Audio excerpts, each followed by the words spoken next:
Hi there. So today we're going to talk about play for ages 6 to 10 years. And this is the last grouping we're going to talk about.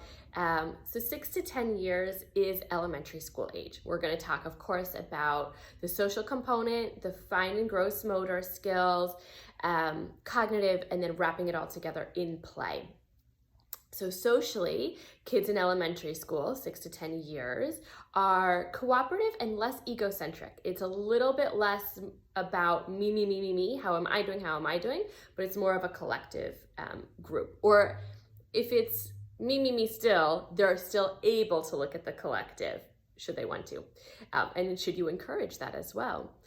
At this age, they're trying to please others, which goes along with like the less egocentric. They're trying to please others. That's the easiest way to say it. And they have a best friend. So of course they want to make sure their best friend is okay. They recognize feelings, they're tapped into all of that.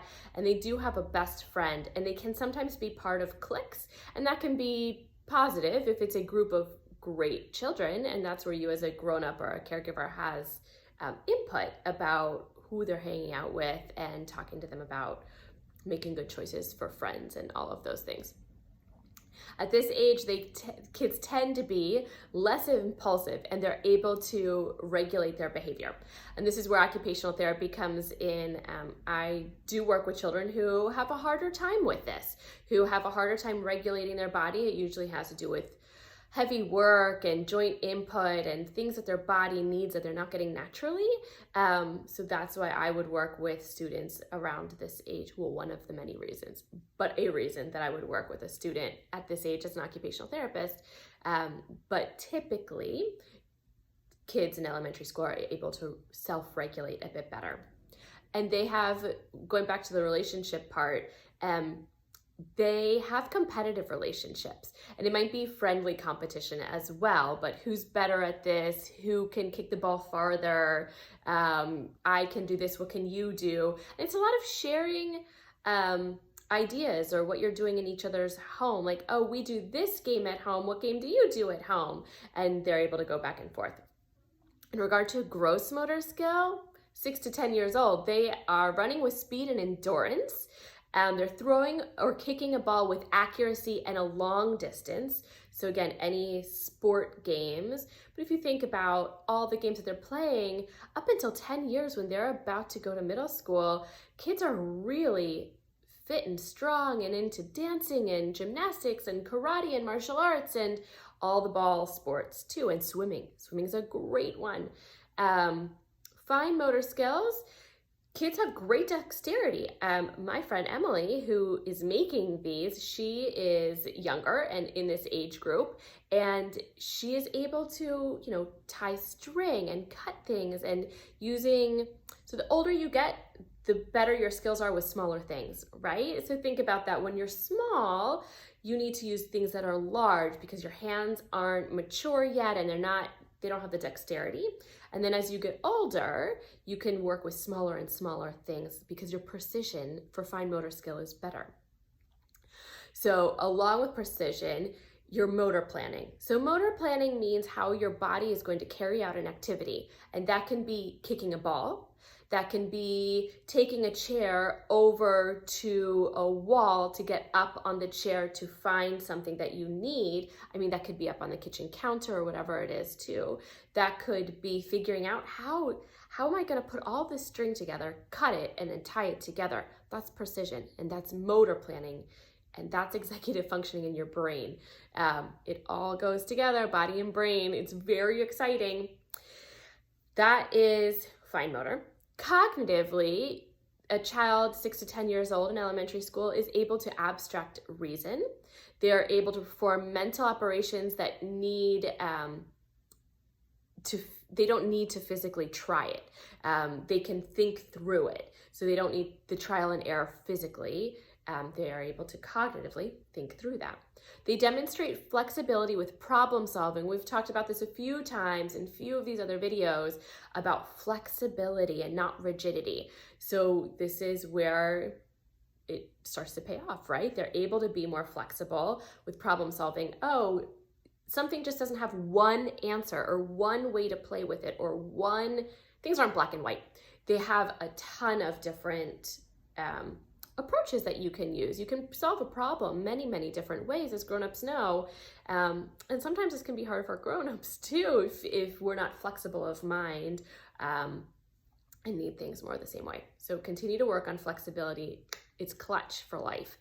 And they can solve complex problems. 6 to 10, it's a big age range, but they are able to work through things that are complex. Playing games with rules. They can problem solve and abstract think with games at this point. So your family games can look more interesting for the grown-ups because the child is able to think outside the box and more complexly. Crafts and hobbies. Kids at this age have collections. My sister had, I don't think she has anymore, had a rock collection. I had a sticker collection. Kids are having different collections and they're enjoying different things. I know some people who have baseball card collections or Pokemon collections, right? All of those. And hobbies, kids might have hobbies. I have a niece who goes to Fairy Club Garden and they make little fairy gardens, which is phenomenal. So kids can have hobbies and get into collections and have things that they really highly prefer that are highly motivating for them, right? Organized sports. Kids are on teams. They are playing cooperatively and competitively on a team, in a group, and the goal is to win. And the emphasis is on winning, but the emphasis is also on skills. And when practicing things, such as skills for handwriting, social, games, anything, a phrase in my family was practice makes permanent, not practice makes perfect. If you're practicing something incorrectly, you're going to do it incorrectly. But if you practice it correctly, practice makes permanent, you will do it well. We can revisit that another time too, but practice makes permanent. Whatever or however you practice it, that is the way that you will be carrying it out. Okay, social play. It includes talking and joking. It includes a lot of hanging out. It includes peer play at school and at home. And it consists of consistent friends.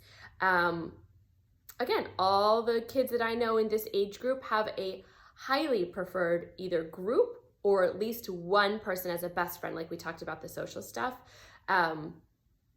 They have one person that they highly prefer. I know this, I can remember all of my really close friends through childhood all the way up to adulthood, but